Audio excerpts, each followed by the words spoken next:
മണ്ണും മലയും കവർന്നെടുത്ത സ്വപ്നങ്ങൾ, പ്രിയപ്പെട്ടവരുടെ വേർപാടിൽ വിറങ്ങിലിച്ചു നിന്ന ചൂരൽമല. ആ വലിയ നോവിനിടയിലേക്ക് പതറാത്ത കരുത്തുമായി ഒരാളെത്തി, വയനാടിന്റെ സ്വന്തം കലക്ടർ DR മേഘശ്രീ. ഉറ്റവരും ഉടയവരും നഷ്ടപ്പെട്ടവർക്ക് മുന്നിൽ വാക്കുകൾ മുട്ടിനിന്ന നിമിഷങ്ങൾ. എന്നാൽ വെറുമൊരു ഉദ്യോഗസ്ഥ എന്നതിലുപരി ആ കണ്ണീരൊപ്പാൻ അവർ ഓരോ ക്യാമ്പിലുമെത്തി.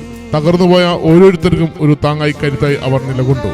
ക്യാമ്പുകളിലെ കൊച്ചുകുട്ടികൾ മുതൽ ജീവിതം വഴിമുട്ടിയ മുതിർന്നവർ വരെ എല്ലാവർക്കും മേഘശ്രീ ഒരു കലക്ടറല്ല, ഒരു കുടുംബാംഗമായിരുന്നു. പഠിക്കാൻ പുസ്തകം നഷ്ടപ്പെട്ട കുഞ്ഞുങ്ങൾക്കും പാർപ്പിടമില്ലാതായ കുടുംബങ്ങൾക്കും അവർ സുരക്ഷിതമായ ഒരു നാളെയുടെ ഉറപ്പ് നൽകി. മുണ്ടക്കൈയും ചൂരൽമലയും വീണ്ടും ചിരിക്കും. ആ വിശ്വാസമാണ് ഈ ഓഫീസറെ മുന്നോട്ട് നയിക്കുന്നത്. പുതിയ ടൗൺഷിപ്പും നഷ്ടപ്പെട്ട ഉപജീവന മാർഗങ്ങളും തിരികെ നൽകാനുള്ള അവരുടെ ഓരോ ശ്രമവും വയനാടിന്റെ വലിയൊരു അതിജീവനമാണ്. പതറാത്ത മനസ്സും ക്രിയാത്മകമായ ഇടപെടലുകളും കൊണ്ട് വയനാടിന്റെ അതിജീവനത്തിന്റെ കരുത്തായി മാറുകയാണ് ഈ ഓഫീസർ. വേദനകൾക്കപ്പുറം പ്രത്യാശയുടെ പ്രകാശമായി മാറുന്ന DR മേഘശ്രീ IAS വയനാടിന്റെ പ്രിയപ്പെട്ട സാരഥിക്ക് സ്നേഹാദരങ്ങൾ.